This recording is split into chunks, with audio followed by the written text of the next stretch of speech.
Alors, M. Morel est présent, Mme Poudeville est présente, M. Lacroix-Christophe est présent, Mme Cobos est présente, M. Mazel est présent, Caplana est présent, Mme Banal est présente, Julien Lacroix est excusé, il a donné procuration à Séverine Lebas, M. Puffy est là, Mme Lebas est là, M. Stockel est excusé, il a donné procuration à Lacroix-Christophe. M. Rénard est présent, Mme Bouillet est excusée, a donné procuration à M. Morel. M. Guiche est présent, Mme Bertini est présente, Mme Chalier absente. M. Dutin est présent, Mme Pivot est présente, M.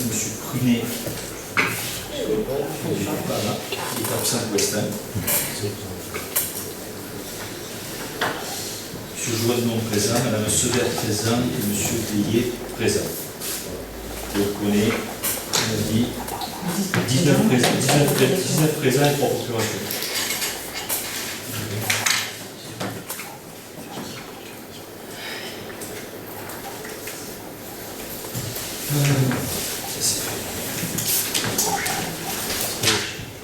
Dans l'ordre du jour, avant de passer à l'ordre du jour, je voudrais vous demander de rajouter un point qu'il faut qu'on prenne vote, c'est l'avenant numéro 2 Bourg-Centre. Il faut que je mette au vote si vous êtes d'accord qu'on le rajoute au conseil municipal d'aujourd'hui. Donc je rajoute ce point premier, puis j'en ai un second après à Michel Poulet.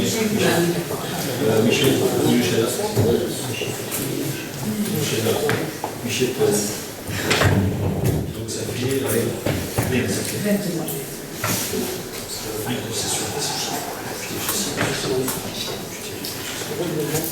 Michel, tu passeras signer après. Donc je mets au vote la demande de rajouter un point complémentaire, l'avenant 2%. Qui est contre? Qui s'abstient? Qui est pour? Okay. 26. 23. C'est ça? 23.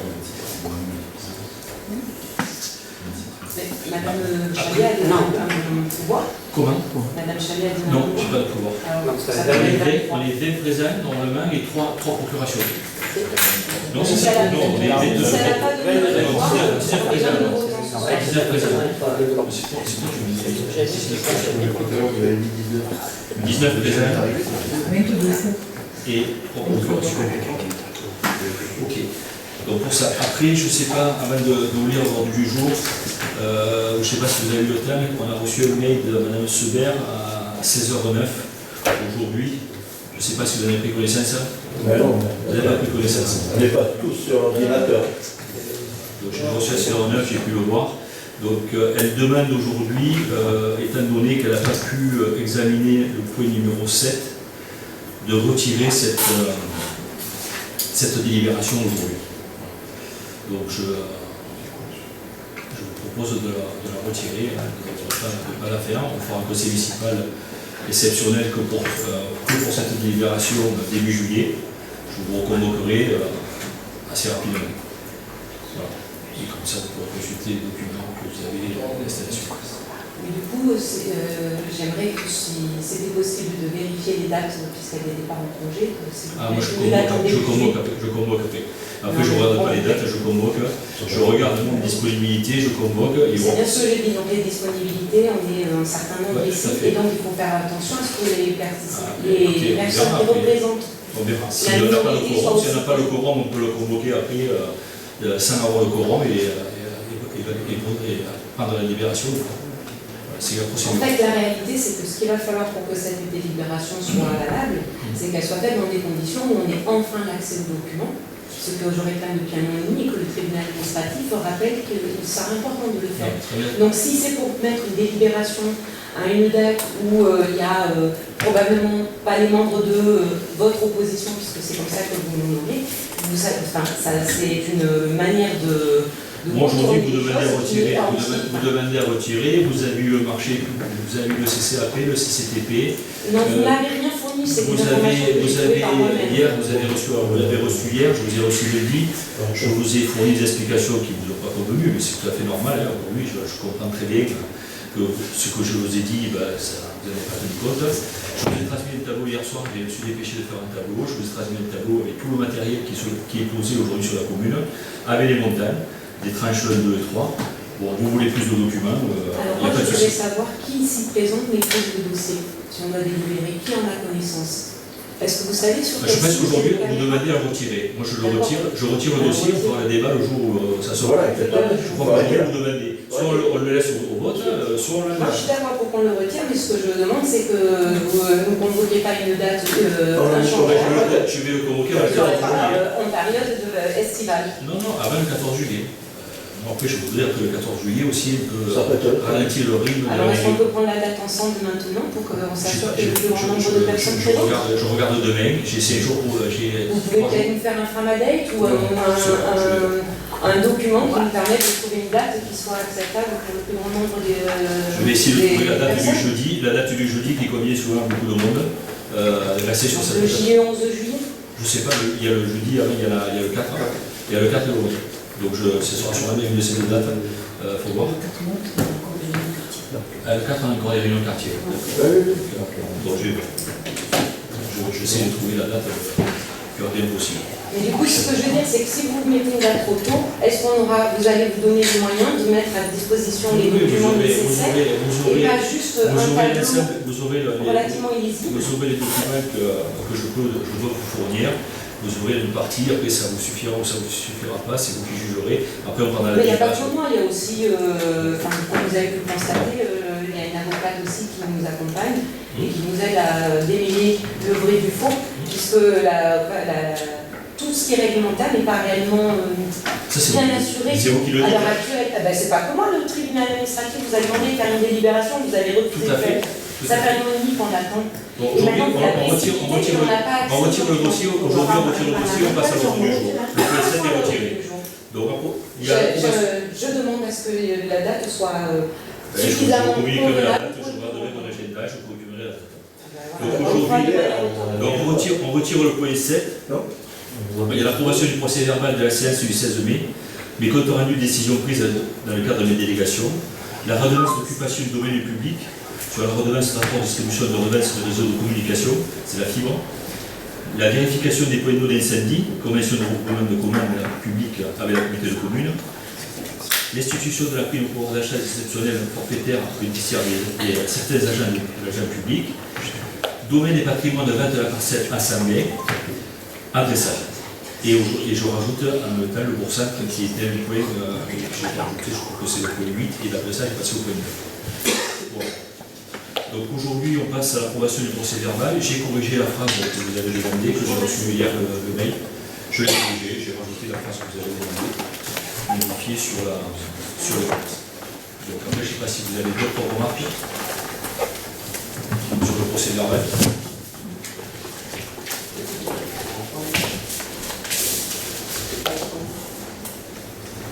La phrase, je ne me rappelle plus, c'était sur les coupes, sur le... Comment? On doit voter. La phrase, c'était sur la... Population de version sociale, exonération des virages. Madame Sever estime qu'il s'agit d'exonération symbolique au regard des montants des très bas qui ne couvrent probablement pas le manque à gagner dû aux travaux. C'est ce que j'avais dit. Voilà. J'espère que les deux personnes qui avaient, c'est pas des journalistes, c'est clair. Parce que les deux personnes qui viennent de partir, j'espère que c'est des Ouais, c'est journalistes. pas trop normal. Je précise. Alors, d'une part, je ne suis pas censée savoir d'avoir toutes les réponses à vos questions. Peut-être qu'ils le sont, peut-être qu'ils ne le sont pas. D'accord. Mais Vous n'avez pas fait de Mais comment communication. il a été au courant? Vous n'avez pas fait de communication pour Mais les quoi gens qu'il en soit, je ne crois pas que ce soit Écoute, comment ils sont venus là? Comment ils sont venus là? Ils sont venus comme ça? Mais au moins la bonne chose, c'est le dire. Oui. Au moins la bonne chose, c'est le dire. Sur les C'est pas autres. grave. Mais en fait, c'est pour laisser un peu de suspense, ce ne sont pas des Bien journalistes. sûr, Enfin, bien si sûr. ça en serait, C'est je pas vois pas souci. où- C'est d'adresser sur le procédé. Allez, Parce que sur le monsieur le maire, Voilà, donc la phrase qui a été rajoutée, qui a été demandée par M. Soder, a été rajoutée pour la même. Elle a été reformulée parce qu'on disait que un truc sur que je trouvais qu'il fallait faire un acte symbolique. En fait, c'était juste une. Donc, est-ce que vous avez d'autres remarques sur le procès verbal? Je n'avais pas noté, mais je me rappelle, je me c'était moi le rapporteur, c'est pour ça que j'ai demandé la France. Excusez-moi, Je voulais savoir pourquoi. j'ai oublié de préciser, c'est Dominique Coudeville aujourd'hui, secrétaire de séance, j'ai oublié de le préciser. Donc c'est bon, j'ai fait cette correction-là, vous avez d'autres remarques? Non, on passe à l'autre vote. Qui s'abstient pour le procès verbal?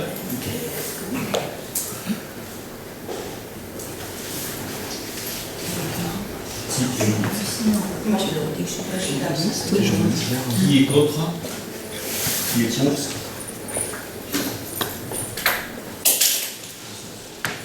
Ok, merci. Je tiens à signaler que je ne suis pas journaliste. D'accord, merci beaucoup madame. Bonne soirée. Au revoir.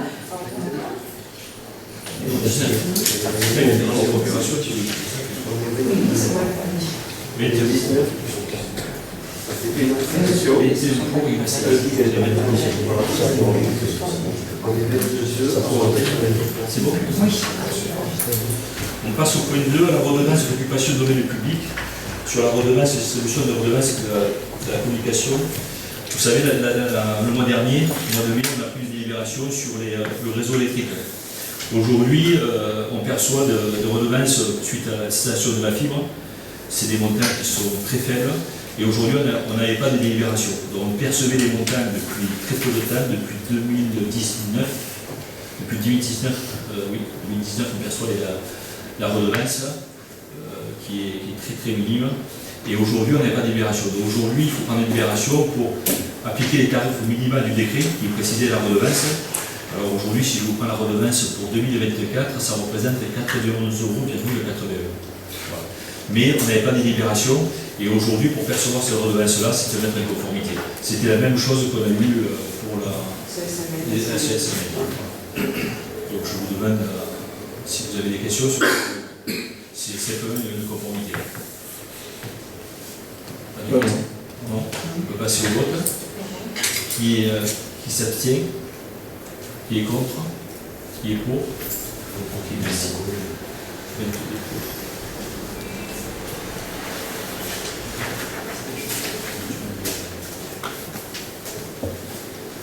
On passe au point 4, à la vérification du point d'eau et samedi. Aujourd'hui, on a signé une convention avec la communauté de communes qui fait des marchés publics en regroupant toutes les communes. Aujourd'hui, je n'oublie pas toutes les communes qui ont adhéré à ce contrat. La communauté de communes lance un contrat à notre place pour l'entretien des bornes d'incendie. C'est ça, c'est pas les bornes.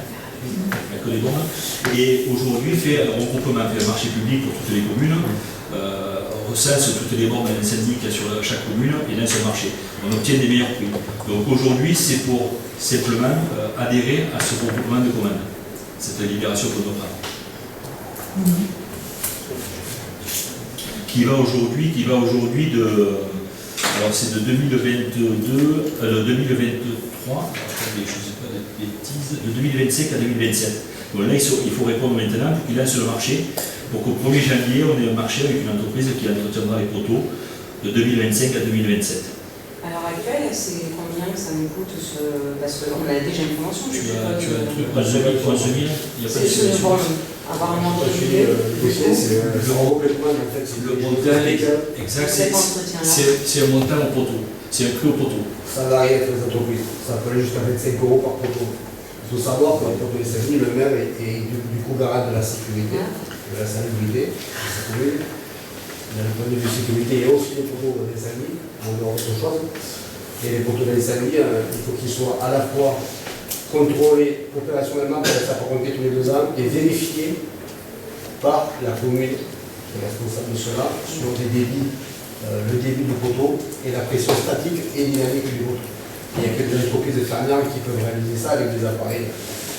Et là, avec la communauté de communes, le but c'est d'avoir beaucoup plus de poteaux à contrôler pour avoir des marchés intéressants. Et ça varie, voilà, pour le poteau de 25, ça peut descendre plus bas. C'est pour ça que c'est toujours intéressant de partir sur De toute façon, c'est un truc qu'on fait déjà. C'est obligatoire. On le fait aujourd'hui. Il y a la proposition, c'est de changer de prestataire. Après, on se le chacun prestataire. C'est un marché public, il faut laisser un marché. Ça a été révisé en 2015, en novembre 2015. Le règlement, du coup, le plus gros point de règlement, c'est le règlement départemental de défense extérieure des incendies.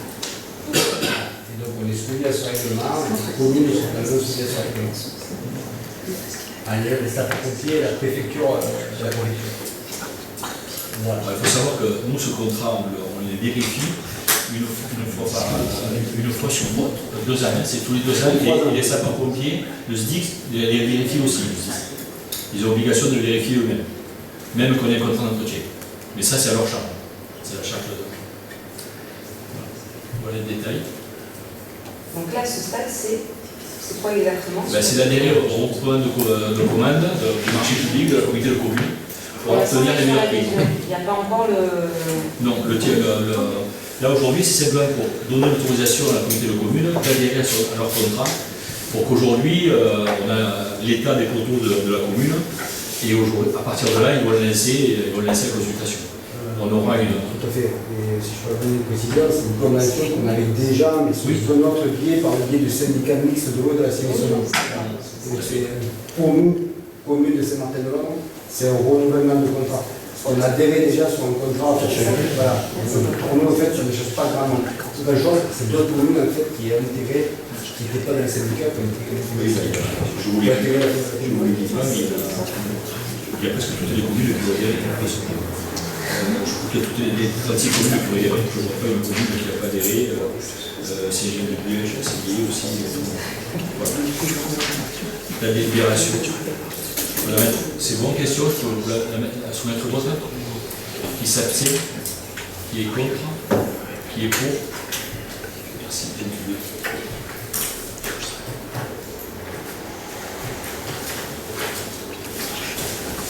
La surprise. Excusez-moi, monsieur le maire, c'est peut-être aller trop vite pour moi, mais je ne crois pas qu'on a fait le point 2 en fait. Quand on a eu décision, je n'ai pas prise, excusez-moi. Ah, d'accord. Il n'y a pas eu de quota de décision. Exactement. Il n'y a pas eu de quota de décision, il n'y a pas de quota de décision. Ah, alors je suis. Exactement. Je suis passé directement l'année prochaine et j'ai pas regardé l'ordre du jour. On passe maintenant au point 5, donc c'est l'institution de la prime de pouvoir d'achat exceptionnelle. C'est Dominique Poudeline qui va vous présenter le rapport. Tu le feras, s'il y a des questions, on verra les questions. Je te laisse te le dire. Alors,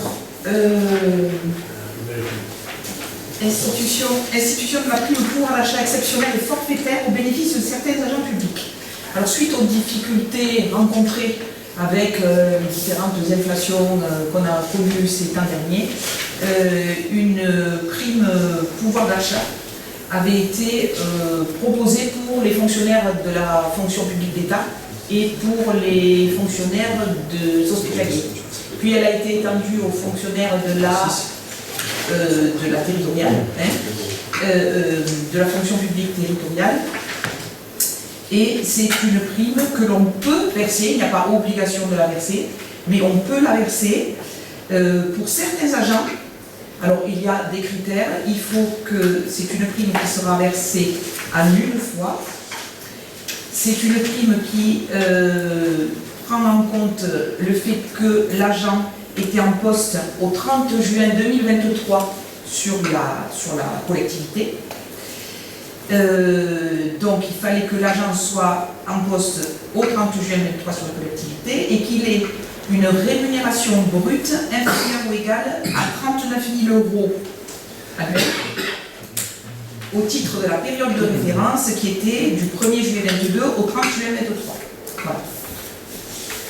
Donc la proposition faite aujourd'hui, dans cette rémunération brute,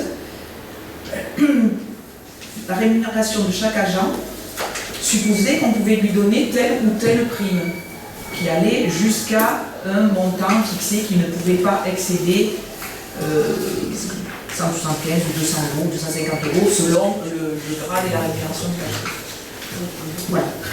Donc ce qu'on vous propose aujourd'hui, c'est pour les agents qui rentrent dans les critères d'attribution de la commune, de pouvoir leur verser cette prime au pouvoir d'achat, qui est une prime exceptionnelle qui est versée en une fois et qui vient en complément des autres primes que les agents peuvent recevoir, c'est-à-dire leur éventuelle prime mensuelle, qui s'appelle l'IFSE, et éventuellement la prime annuelle, là aussi facultative, qui s'appelle la CIH. Voilà. Donc ça, c'est une prime pouvoir d'achat en ponctuel pour donner un coup de pouce. Et voilà. Donc,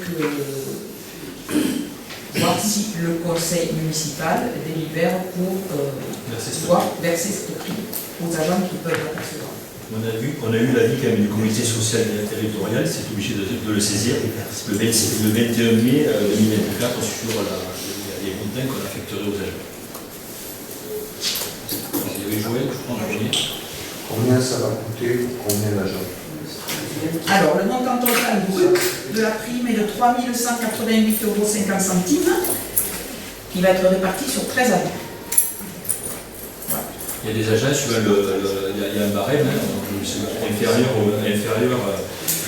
supérieur à un certain barème, on ne peut pas verser leur prime.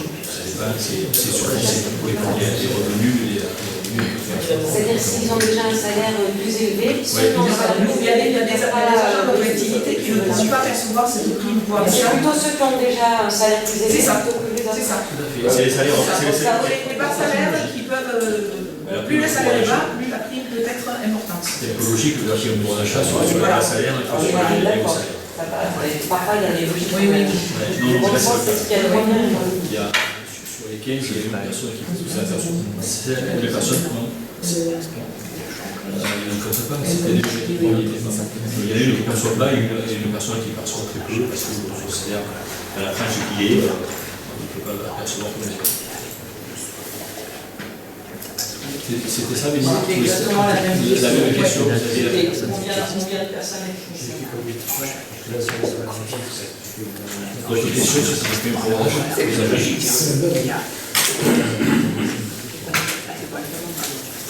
En premier, il y a les hospitaliers qui ont mis au mois d'avril cette prime et qu'après ça a été décalé après à l'agent de la fonction publique.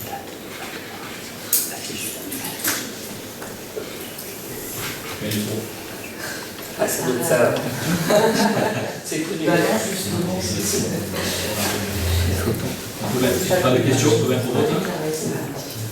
Qui s'abstient pour le verser cette prime qui est. Bon, je croyais que tu avais eu tu m'as fait peur.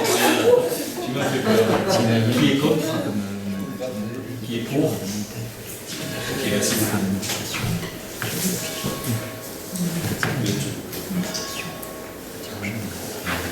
On passe au point 6. Le domaine et patrimoine, vente de la parcelle assemblée. Je suis désolé, j'avais tout préparé sur l'ordinateur, mais pour vous présenter certains documents et on n'arrive pas à se connecter. Je suis désolé. Donc c'est lui qui va présenter, c'est lui qui va présenter cette délibération. Oui, Expliquez-vous, vous la connaissez déjà la délibération. Vous allez voir. alors la parcelle qui est considérée, c'est la parcelle ascendée qui appartenait à la Fondation Armée du Salut, que la commune a racheté. D'ailleurs, on avait pris une délibération en même temps que la parcelle de la Gloriette, qui est la source de la fontaine. Voilà, donc il y avait eu un prix qui avait été estimé par les domaines et donc ça avait été racheté par la commune à ce prix-là. La parcelle à 120 se situe entre la steppe, si vous voyez le Frouzé, c'est entre la place du Mûrier et la station d'épuration, la nouvelle station. C'est le champ qui est en contrebas, qui est en zone naturelle, inondable et protégée. À l'arrière de cette parcelle, dans le fond, vous avez l'ancien Frouzé, avec la place du Frouzé. Et nous avons un propriétaire qui nous a demandé de lui vendre une partie de cette parcelle, moyennant un découpage géométré et au prix qu'on souhaiterait lui proposer. En fait, si vous voulez, cette parcelle elle est très biscornue, hein, vous ne le voyez pas de loin. Je peux faire circuler la feuille. Je vous fais circuler la feuille. Ce qui est en jaune, c'est ce que garde la mairie, et ce qui est en bleu, c'est ce qui est vendu, proposé de vendre au propriétaire qui est mitoyen. Donc c'est M. Franco qui est à Chavito Fouquet. Voilà. Donc il a une maison, enfin son terrain est très biscornu, vous le verrez sur le plan.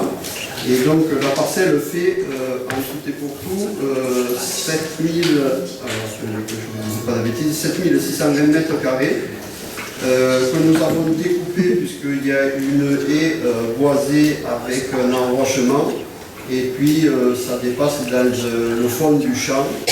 Donc la partie qui est proposée de vendre fait 2848 mètres carrés et la partie que garde la commune fait 4820 mètres carrés. La proposition de prix, elle a été estimée, nous avons fait une estimation au domaine, puisque c'est l'obligation réglementaire, et les domaines ont repris la moyenne au mètre carré du prix qui avait été vendu que la commune avait acheté plutôt à la municipalité sur les deux parcelles, c'est-à-dire à 1,96 € le mètre carré. En sachant qu'ils ont fait une comparaison avec des terres autour qui ont été vendues, et en règle générale, les terres naturelles, ça se vend autour de 1 € le mètre carré. Voilà. Donc c'est un peu surestimé, en fait, surestimé. La dernière fois, le prix il était monté parce qu'on avait la gloriette. Voilà. Donc la proposition, c'est de vendre cette partie de terrain à ce monsieur Franco pour le prix de 5582 €. Voilà, donc c'est monsieur Franco et domicilié au Champ du Puy, sur la commune de Frouzé. Est-ce que la commune a un projet pour l'utilisation de cette parcelle? Alors c'est là-haut, pour l'instant non, il n'y a pas de projet constructif. Sur celle qu'on va, Oui, non, pas celle qu'on vend. Celle-là, elle prend l'eau. Ceux qui connaissent le Frouzé, elle prend l'eau à chaque pluie tout au long de la parcelle. La zone bleue que vous voyez là de la parcelle, c'est vraiment du cas, c'est du bleu, c'est vraiment une zone. En fait, tout ce qui descend du mûrier de la route départementale, entre la steppe et c'est un contrebas. Vous verrez, et puis le champ, donc toute l'eau s'en va dans le terrain. Voilà. Donc lui, c'est juste un terrain d'agrément, il ne sera jamais constructible. Par contre, ce que va garder la commune, ça peut s'aménager un jardin ou un espace de loisirs, mais ça ira pas plus loin, c'est inconstructible. Et en fait, ça vient d'une demande. Ah, pardon, vas-y. Oui, donc si c'est une parcelle en zone inondable, non constructible, c'est quoi l'intérêt pour le propriétaire? Regardez la parcelle comme elle est disponible, la sienne. Sa parcelle est disponible, c'est pour aligner, avoir un rectangle. Et en fait, ça veut dire que ça augmente de combien sa parcelle à lui qui est déjà construite, et qu'est-ce que ça lui donnerait comme nouveau droit à la construction? Aucun droit à la construction. Non, pas sur la partie. Aucun droit, aucun. C'est pas constructible. Mais il ne peut pas gagner sa maison dans Non, c'est ça, c'est l'agrandir, mettre un mobilo, mais ça Il ne peut pas gagner, il ne peut pas être. Ouais, aujourd'hui. Mais même sur sa parcelle, actuellement, il a 2500 mètres, puisque c'était artisé, tu ne pouvais pas construire en dessous de 2500 mètres carrés. Oui, c'est pour ça que je pose la question. En dessous d'un certain seuil, on ne peut rien faire, mais une fois qu'on a le. Mais même si tu l'augmentes et si tu as 3000, tu ne peux pas, de toute façon. Le PLU ne permet pas de construire. La préfecture nous a supprimé tous les terrains constructibles, même ceux qui étaient dans les zones où, franchement, ça aurait pu être construit. Ça ne posait pas de problème. On les a tous refusés à la construction. En fait, sur sa parcelle, c'est la parcelle A582 qui fait 2700 mètres carrés, où il a construit sa maison et son hangar, puisque c'est un entrepreneur. Et donc, en fait, vous voyez cette pointe-là, il sépare ces deux unités construites. Par contre, dans le PLU, cette zone est inconstructible, donc elle est en zone N. Et l'obligation qu'il a, c'est pour ça qu'il veut nous l'acheter aussi, parce que en fait c'est lui qui l'entretient, puisqu'il est soumis aux obligations de débroussaillage sur cette parcelle-là. Donc il nous demande effectivement de lui vendre pour, je dirais, un peu plus rectangulariser sa parcelle et que ça soit plus commode pour lui. Mais je vous invite à aller voir sur le terrain, vous verrez très bien que c'est une zone compliquée. Sa parcelle, c'est la 582. C'est la centre de la cible. En fait, c'est lui qui a fait la demande. C'est lui qui nous a fait la demande. Il nous a sollicité dès qu'il a su qu'on était propriétaire, même avant qu'on soit propriétaire. Il disait qu'il avait vous parle de choses avec qui vous quelque chose. Voilà, c'est ça. Il va y avoir J'ai dit, il se passe un truc qui ne vaut pas grand chose, c'est tout qui se rendu, il vous quelque chose. si on reste dans les zones. Après, qu'est-ce qu'on va en faire, Oui, nous, par exemple, cher. Oui, Après, c'est après, juste l'histoire de le prix, c'est tout. Oui. Pas l'histoire Ben, de dire c'est pas nous qui avons fixé le prix, on a demandé au domaine. Ouais, mais bon, les domaines, c'est ce qu'ils veulent. Ouais, mais nous, on l'a acheté pas cher. Mais, honnêtement, de refaire un bénéfice dessus, on a passé la libération. On a passé la libération de 8 mètres. Disons que moi, que la mairie fasse pas un bénéfice dessus, ça me va, mais par contre, je voudrais pas que lui fasse un bénéfice dessus. C'est ça. C'est pas si en fait. Je veux pas que la mairie fasse un bénéfice, mais je ne veux pas que lui fasse un bénéfice dessus. C'est-à-dire que dans 2 ans, il en vend un nouvel truc sur le terrain. C'est ça. C'est pas possible. C'est pas possible. quelque chose qu'on n'a pas. Moi, ça me. C'est pas ça. Ouais, non mais en quoi ça nous emmerde que lui fasse un. Et s'il y a un bénéfice, en quoi ça nous emmerde qu'il le fasse? C'est le monde n'en fait rien de ces. Non, mais parce que nous, on doit vendre le truc à la juste valeur. À la juste valeur, mais avec du valeur. Et si jamais ça perd de la valeur parce qu'il la dégrade, on va pas. Mais non, mais c'est pour ça qu'il faut évaluer la valeur. Oui, mais à partir du. Non, mais je veux dire, ça nous. Que quelqu'un fasse une plus-value sur quelque chose, bon, ben c'est tant mieux pour lui finalement. Ça ne change rien.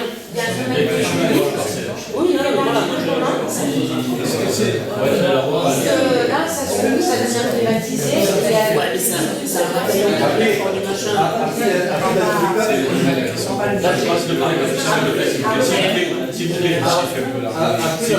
Après, dans tous les cas, de toute façon, ils seront obligés, vu qu'il est tenu à l'obligation de débroussaillement, ils vont être obligés de débroussailler la deuxième partie. Oui, la deuxième, On n'est pas jardin. Là, c'est 50 mètres. Oui, c'est 50 mètres de sa parcelle. Oui, de la maison. De la maison. Regarde les 50 mètres, ils sont pas. C'est sûr, c'est sur le truc. Si vous regardez sur le PLU, il fait partie aussi du périmètre de protection de la steppe. Donc sur ce terrain-là, il n'y a aucune possibilité. Donc, la zone de protection de la steppe, le périmètre, il passe juste avant de ces deux constructions. On ne pourra même pas faire un agrandissement. Après, de toute façon, c'est une autre agriculture. Ça lui donne juste des mètres carrés pour aménager son terrain qui est. Voilà. Qu'est-ce qu'on va en faire? De toute façon, la vache. Et lui, en zone N1B, qui autorise 10% sur les mètres carrés habitables d'extension. Ça ne nous profite pas, ça profite avec le C'est-à-dire s'il a 100 mètres carrés, il pourra faire une extension que de 10 mètres carrés. Voilà. Mais 10 mètres carrés, il n'y aura pas sur Donc le manifeste corrige. Donc c'est vraiment l'utilité, c'est le terrain pour qu'il soit un peu plus à l'aise parce qu'il est. Il voulait aller plus loin. Il voulait aller plus loin. Au départ, quand on l'a rencontré à Béluc, il voulait remonter plus haut. Puis nous, on a dit écoutez, on met les bords sur place. On a fait des droits à la pointe que vous avez sur les taillis. Et de manière que ça reste droit, que ça soit, s'il y a une clôture, elle sera alignée. Vous faites ta place, tu le fais sur le truc. Comment? Je vois à la Lucette. Oui, d'accord. Il a fait droit En sur. fait, il y a des vieux murs qui partent de l'ancien chemin qui sont en taillis. Donc c'est compliqué. Et après, l'autre moitié, le bleu là sur la pointe, c'est la pointe du champ. Nous, on a tracé sur la limite naturelle qui était le vieux mur avec maintenant des arbres qui ont poussé et qui sont compliqués à aménager. Voilà. D'autres questions pour ça? Les frais, c'est lui qui les prend. Les frais géomètres, c'est lui qui les a pris. Oui, il avait pour 1000 et quelques euros de frais géomètres et autant pour le notaire, c'est la à chaque charge les frais. Des questions? Vous avez d'autres questions sur cette délibération? On va passer au vote. Qui s'abstient?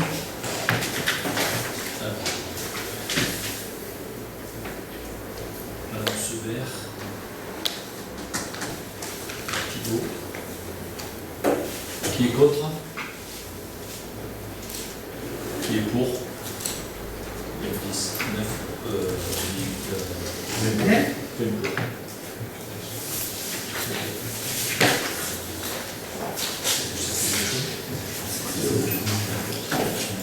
Donc le point 7, on le retire, on passe au point 8. L'avenant Bourg-Centre. Alors aujourd'hui, on est l'avenant Bourg-Centre, on est Bourg-Centre depuis non, J'étais sur l'adresse. j'étais sur l'adresse. Oui, mais il y avait passé l'adresse à Jean-Neuf. Ah, oui, j'ai fait passer la j'ai mis 8. C'est pas grave. Donc aujourd'hui, on a signé en 2020 le premier Bourg-Centre 2020 a été signé jusqu'en 2022. Il a été signé. Aujourd'hui, la région nous a demandé de refaire l'avenant numéro 2 pour 2022 et 2028. Aujourd'hui, on a présenté l'avenant. Je suis désolé, mais je devais être projeter les plans d'action. Je vous enverrai sur le compte rendu. Les actions qu'on a mis, il faut montrer aujourd'hui qu'on va continuer à développer la commune, à mener des actions renforcées sur la commune et certains défis qu'on pourrait avoir. Donc, on a créé des fiches d'action qu'on détermine les années qui pourraient être menées. Ces fiches d'action, quand on prend le contrat 1 qui a été signé, une grande partie des actions qui avaient été mises dans l'avenant numéro 1 ont été réalisées. Je crois qu'il n'y en a rien qu'une qui n'a pas été réalisée, mais je ne dirai pas laquelle, je ne me rappelle pas.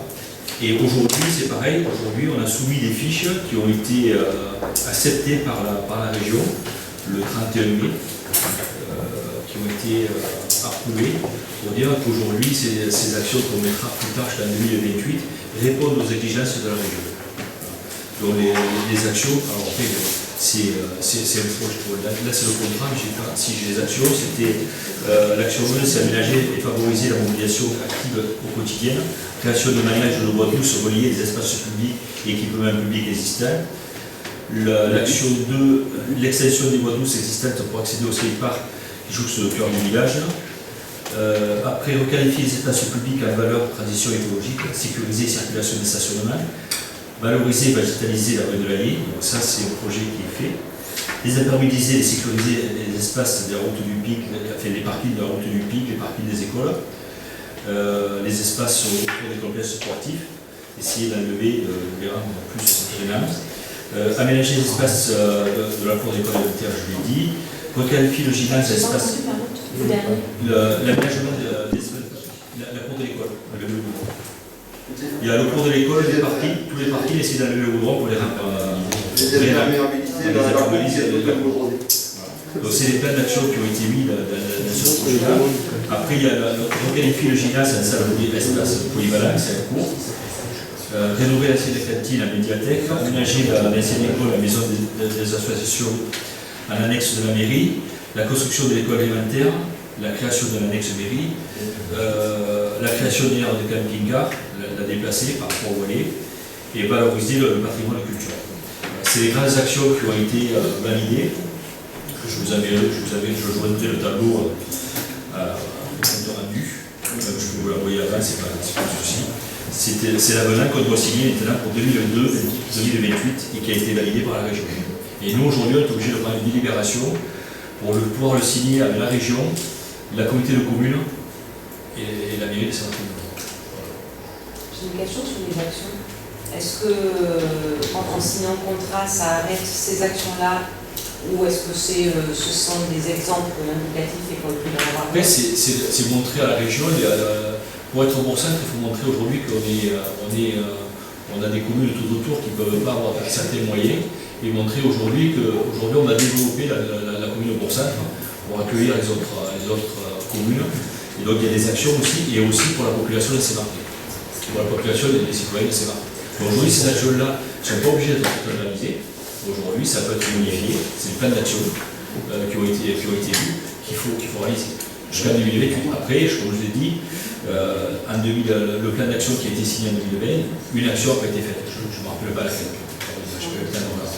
Mais sur le plan d'action qu'on fait, le reste a été fait. Si on fait les actions à ces 4%, il y a certaines collectivités qui dedans, aujourd'hui 2028, vont repousser parce que le budget n'est pas en face, avec les subventions obtenues, ils vont décaler leur projet.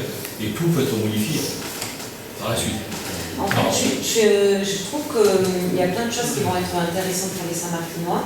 Et dans certains aménagements, je n'arrive pas à mesurer l'intérêt que vont y gagner les habitants des villages alentours, qui est l'objet du bourg-centre.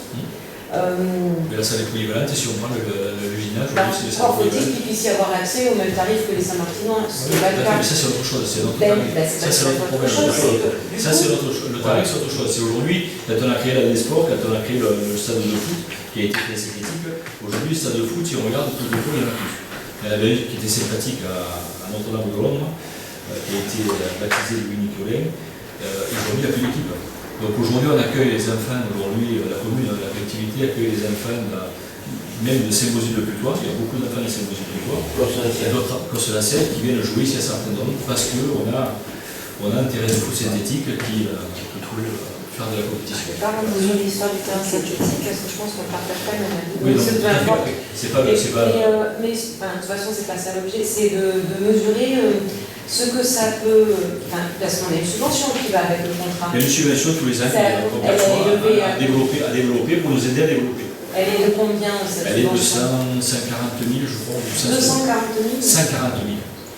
140 000 ou 170 000, je ne l'ai pas en tête. Mais c'est dans cette ordre d'idée. Et du coup, je trouve ça super chouette pour nous. En fait, les projets que vous proposez en termes d'aménagement de l'espace, ça peut être joli, plus confortable.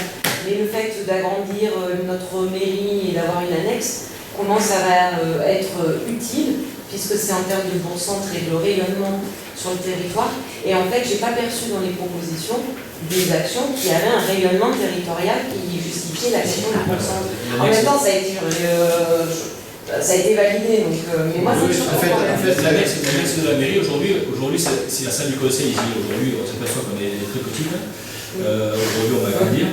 C'est la salle de mariage, aujourd'hui, qui n'est pas équipée PMR. Quand aujourd'hui, on est personnes du T8, on marie dans la salle du bas, qui n'est pas aussi agréable. Aujourd'hui, je pense qu'on a une salle de danse aujourd'hui qui est quand même assez magnifique pour faire un mariage. Aujourd'hui, il n'y a pas que les gens de Saint-Martin qui se marient. Il y a des couples déjà qui sont des familles d'ici, mais des familles extérieures à Saint-Martin, qui viennent se marier sur la commune. C'est quand même une salle agréable, une cour, qu'on peut rendre agréable, donc ça peut utiliser tout le monde. L'annexe de la mairie, c'est qu'aujourd'hui, la collectivité va grandir par rapport au PMU. Il faudra du personnel en plus, on ne peut pas l'accueillir. Le personnel travaille dans des bonnes conditions. Donc c'est un peu tout ça, quoi. Ce que je veux dire, c'est que je ne remets pas en question la nécessité pour notre commune d'agrandir la mairie.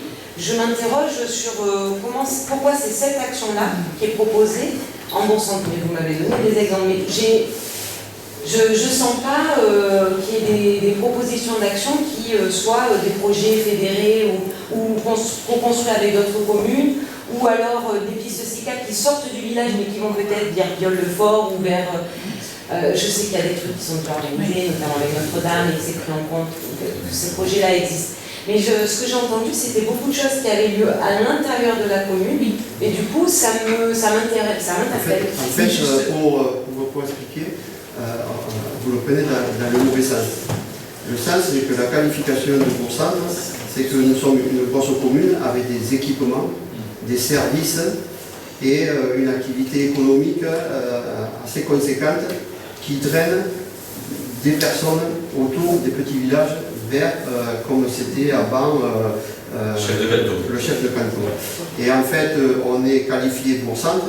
Ce n'est pas la commune qui demande à être qualifiée bourg-centre, c'est les régions qui ciblent ces communes qui sont assez grosses où il y a tous les services qui peuvent servir aux communes extérieures. Et pour qu'on développe toutes ces infrastructures, qu'elles soient publiques ou autres, eh bien, on a un contrat bourg-centre. Et ce contrat bourg-centre, en fait, on doit proposer des fiches actions pour encore développer les services publics et des actions. Donc, et après, effectivement, les communes autour peuvent venir se servir. Pour en bénéficier, effectivement, il y a tout ce qui est les mobilités douces, on en parlait, puis ça va se développer.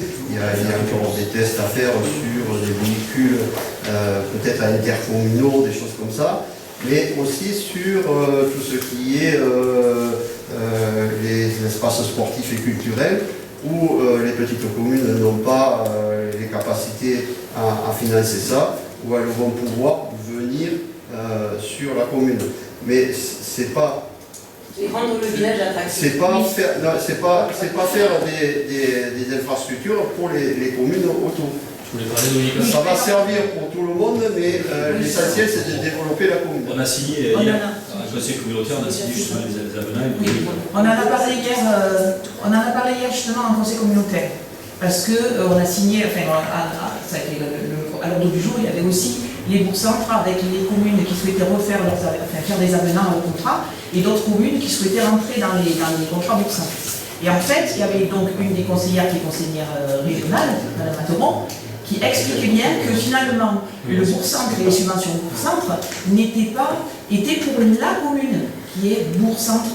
Et qui n'était pas vraiment, il y a cette ambiguïté un peu à savoir si on est bourg-centre, on doit rayonner, donc on doit être en lien avec les autres communes qui doivent venir discuter de ce projet qu'on va faire, etc. Non. En fait, c'est pour l'attractivité de la commune elle-même. Alors après, par ricochet, les communes autour, les petites communes autour en bénéficient. Mais c'est que pour... plus ou moins, en tout cas, dans ce qui est chez nous, il y a des tarifications qui vont dans plus ou moins bénéficier. Mais en fait, c'est une enveloppe bourg-centre qui n'empêche pas les petites communes d'avoir d'autres enveloppes, d'autres subventions, d'autres types de subventions départementales, et puis même régionales, je ne sais pas quoi, montagne, enfin bon, bref, selon... voilà. Mais il n'y a pas cette obligation de résultat sur une espèce d'intercommunalité avec décision commune, et voilà. En fait, mais c'est vrai que ça porte un peu à confusion, il y a besoin d'éclaircissement, et il y en a eu besoin hier soir en conseil communautaire, et ce qui est ressorti des discussions.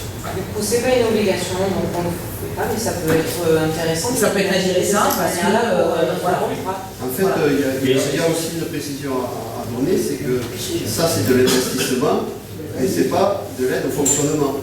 C'est pour ça qu'il y a une différence entre le bourg-centre où on va faire des fiches actions pour développer la commune et faire des investissements qui vont servir à la commune, à son embellissement, mais aussi autour. Et après, il y a le fonctionnement.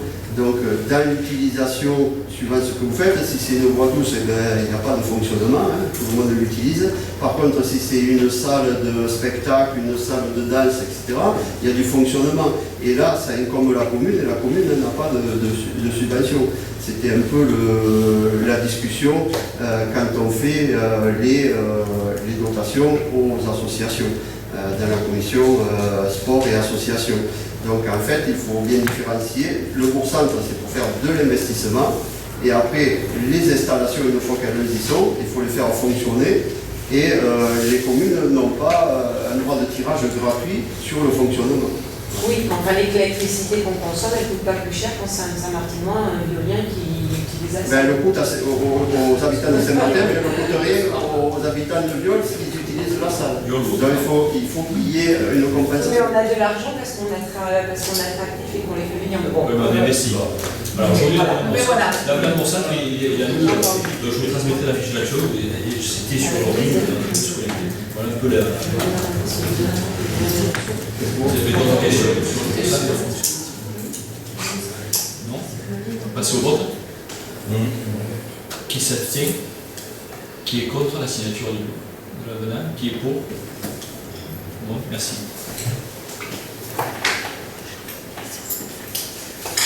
On passe au point, je t'ai donné la prochaine. Oui. Je t'ai donné le point 9, l'adressage. Alors, l'adressage, on a encore une dernière salve de nom de rue et de numéro. Vous savez qu'on est dans la certification depuis 2 ans. Les services ont pris le pari de faire, on a fait le boulot en interne. On n'a pas pris une société externe, donc il y a un agent qui a été dédié à temps partiel pour faire l'adressage. Donc on arrive au bout, puisqu'on avait jusqu'au 30 juin 2024 pour tout certifier. Alors aujourd'hui, on est à 94% de certification des adresses. Il nous reste encore quelques points qu'on a passés la dernière fois. On attend les numéros et puis des petits problèmes techniques pour savoir où on les met par rapport aux propriétaires. Donc ça va encore augmenter. Et là, ce soir, on a fait une commission urbanisme pour nommer les dernières petites rues ou les chemins qui n'étaient pas nommés. À savoir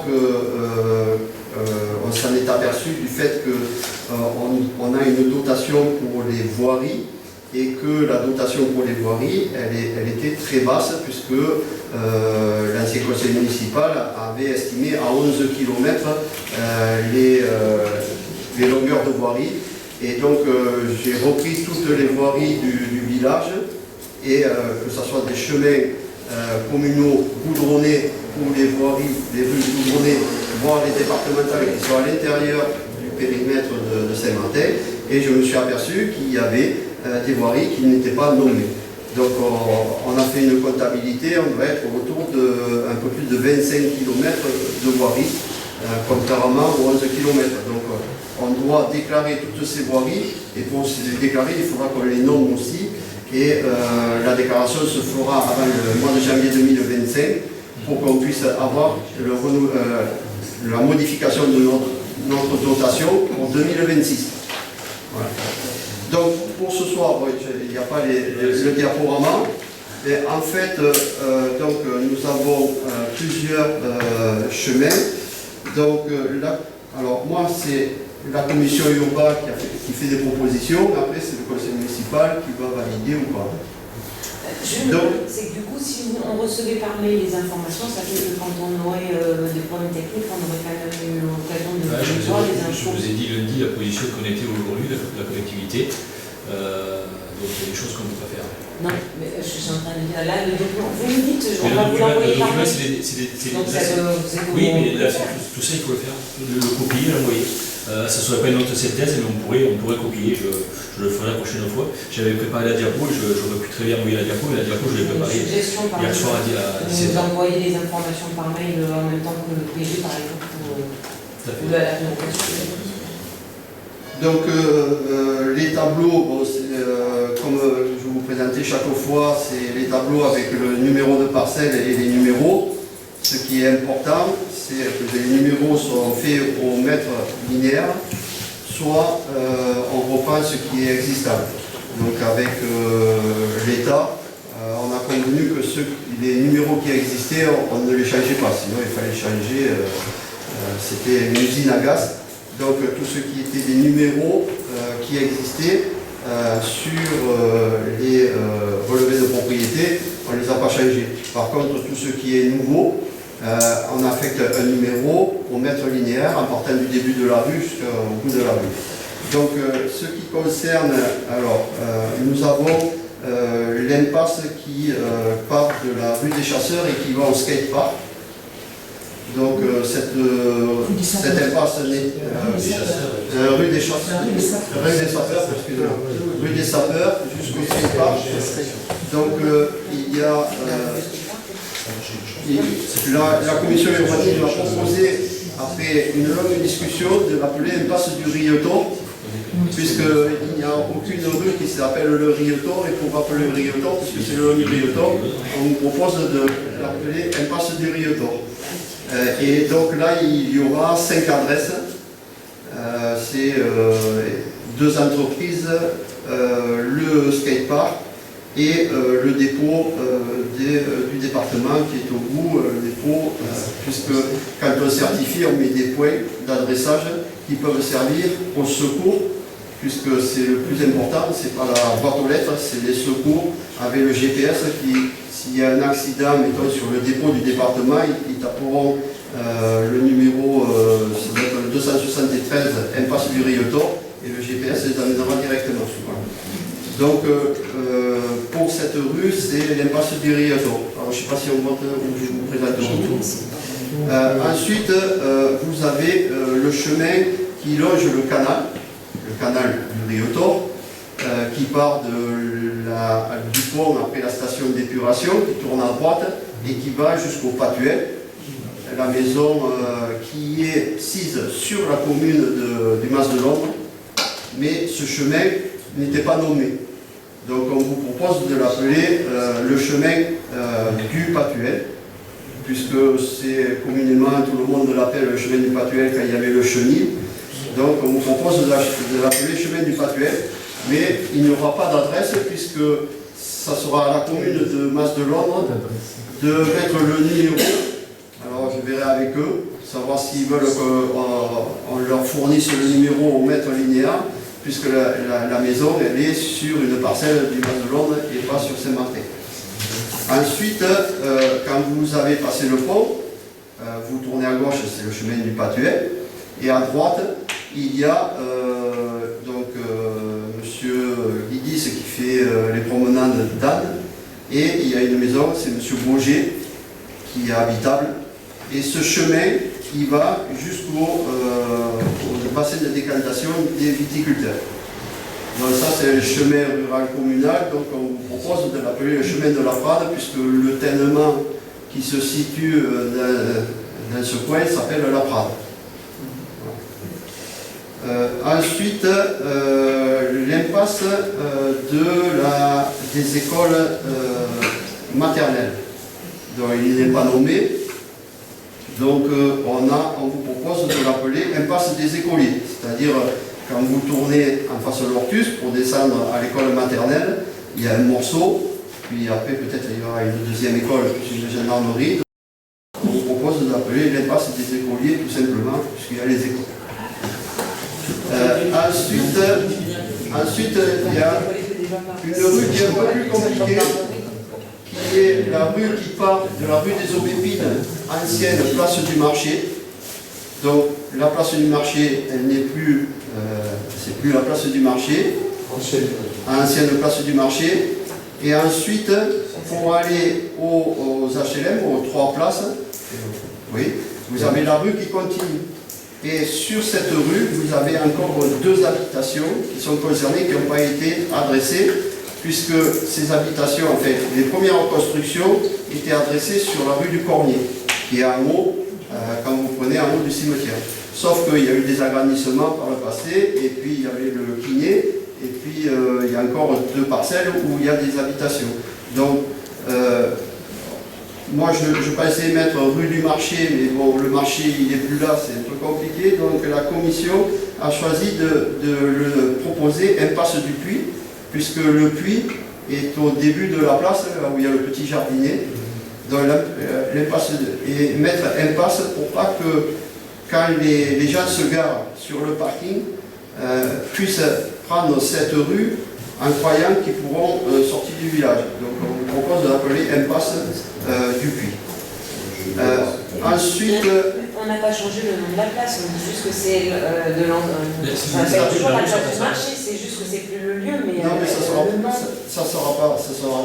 pas place du marché. Fait, tout le monde de la place du marché l'appelle place du marché, mais ça n'avait pas été certifié. Donc la place du marché, elle existe que dans la tête de ceux qui savent que c'est la place du marché. Pour le moment, c'est qu'un parking. C'est que pour les étrangers qui viennent à Saint-Martin, qui se garent là, et bien c'est un parking. Mais il n'y a pas marqué place du marché. Donc maintenant le parking, lui, sera adressé impasse du Puy, plus les habitations qui sont le long. Ensuite, nous avons le chemin qui va au camping, qui est à la Coste, donc qui part après le rond-point de la Tour, après la Gloriette, qui tourne à gauche et qui monte au camping. Donc là, il y a 2 habitations, l'habitation de M. Dupin et Jackie, et le camping. Et donc ce chemin n'était pas nommé. Donc on vous propose de l'appeler chemin de la Coste, puisque le tènement là-haut s'appelle la Coste, tout simplement. Ensuite, pour ce qui est de Puechcan, c'est le chemin qui part à l'ancienne station essence et qui se dirige vers les 6 ou 7 habitations qui sont à Puechcan. 6.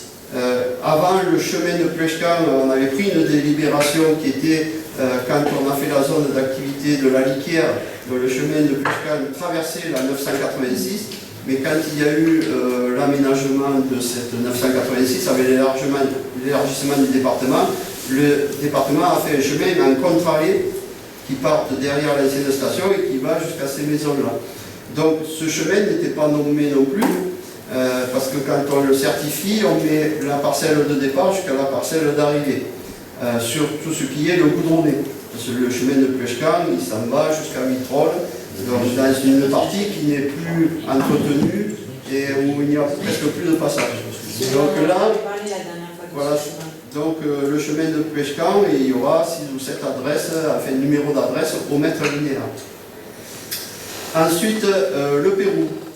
Le lotissement du Pérou posait un problème puisque les habitants du lotissement du Pérou étaient adressés à la rue des Aubépines. Donc ça posait un problème, donc on a proposé qu'on le nomme impasse du Pérou. Alors, moi j'avais proposé rue du Pérou, mais là aussi, quand les personnes s'en vont du marché, du parking du marché, parfois il y en a qui tournent à droite dans le Pérou. Et ils se retrouvent bloqués au bout, puisque au bout il n'y a pas de sortie. Donc on vous propose de l'appeler impasse du Pérou. Et là, la numérotation va rester la même, sauf 3 numéros qui sont rajoutés, c'est pour les logis verts et pour les deux bâtiments où il y a 4 appartements par entrée, où on va mettre un numéro puisqu'il n'y avait pas de numéro. Donc, impasse du Pérou. Juste à cet endroit-là, il y a des impasses dans l'impasse.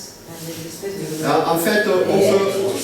Impasse du Pérou, sur la réglementation, quand il y a un petit décroché, on n'est pas obligé de nommer une nouvelle rue. Quand c'est le cas comme ça, puisque c'est un peu circulaire. Ensuite, le dernier, c'est la rue de la Rasinière. Alors, rue de la Rasinière, on l'a déjà certifiée, sauf que quand on a fait le repérage, mea culpa, j'avais oublié 2 constructions qui sont à l'arrière. Bon, c'était pas facile à savoir puisque les boîtes aux lettres, ben, il n'y a pas les numéros, il y a des bis, alors on ne sait pas si c'est des appartements ou pas. Quand vous êtes dans la rue de la Rasinière, vous avez un petit impasse qui descend à gauche derrière la maison de Mulero. Et donc là, il y a 2 constructions. Donc, on avait oublié 2 numéros. Donc on est obligé de le repasser puisqu'ils n'étaient pas créés. Parce qu'après, moi, tous les tableaux, je les envoie au service des impôts pour qu'après, ils puissent faire le changement sur les relevés de propriété et puis sur les taxes foncières. Donc vous verrez, après, il y a des nouveaux numéros qui s'affichent sur vos comptes fonciers pour les propriétaires. Voilà, j'en ai fini pour toutes les propositions. Est-ce que vous avez des remarques sur ces propositions? C'est le village des impasses. C'est mieux d'appeler une passe, logiquement, il y a une touriste qui a toujours une passe. Après, pour tout ce que tu disais là, sur les voitures qui partent, le mieux c'est quand même de mettre un panneau. Alors ça a été discuté à la commission.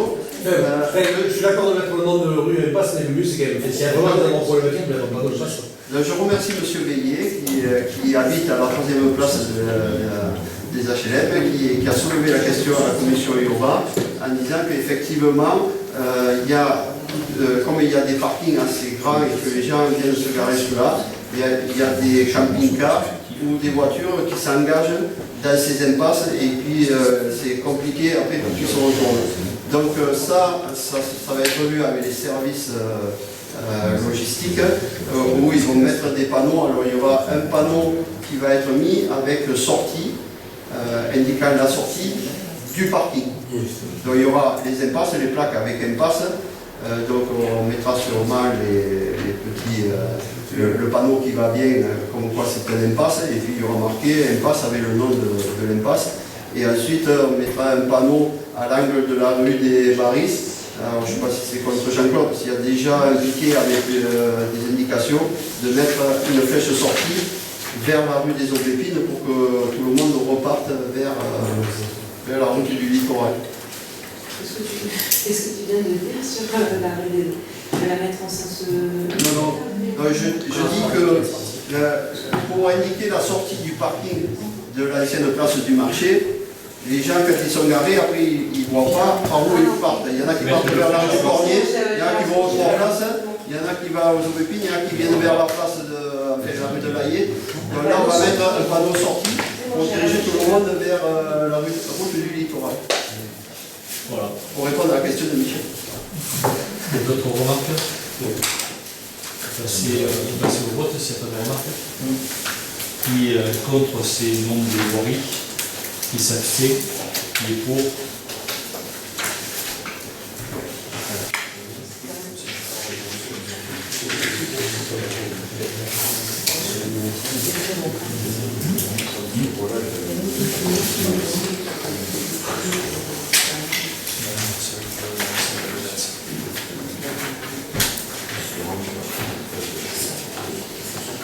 Voilà, l'ordre du jour est terminé. Les questions diverses, est-ce qu'il y a questions? Vous avez reçu le tableau des élections, j'ai pas eu d'autres retours. Tu as fait une correction? J'ai tout envoyé, lundi, je crois, lundi, j'ai tout envoyé. Mardi, j'ai tout envoyé mardi, il y a des voitures qu'on a pu voir. J'ai constaté aujourd'hui, je me suis excusé auprès de Bénédicte. Vous n'avez pas vu Bénédicte, mais j'ai complètement oublié Bénédicte, je la mets sur les tableaux. Voilà. Ah, mais moi j'ai deux tours, c'est en vin pour moi. Je viendrai probablement le 7, mais là, la semaine prochaine, je ne peux pas. Je pense au dimanche. Elle m'a dit que le 30 elle ne pouvait pas, le 7 elle regarde, elle me dit, puis je vais voir quelqu'un qui a un doublon à l'un moi, j'y retiendrai le Bénédicte, mais j'ai complètement oublié. Je me suis excusé auprès de Bénédicte, c'est pas que je Ouais, par contre, sur les questions diverses, sur les feuilles d'émargement, notamment la table de contrôle, si on aura bien les. Oui, les deux, procurations. Ah oui, parce que là, ça a été. Merci Michel qui. Non, mais on aura les deux, j'ai demandé au service qui sortent de tout. Vous avez imprimé. Quitte à avoir une liste juste à côté, mais c'est juste pour faire la liste de procuration à côté. Et sur les tableaux, en rouge, il y aura, comme sur le tableau des marchements, il y aura les procurations. On a reçu aujourd'hui. Donc on en a reçu aujourd'hui. On a les cartes qu'on a reçues. Oui, les cartes qu'on a retournées, elles sont classées par ordre alphabétique et par jour. Et on les aura à notre disposition pour les redistribuer. On n'entre pas dans le cahier des marchements dans la table de contrôle. On va voir si on peut.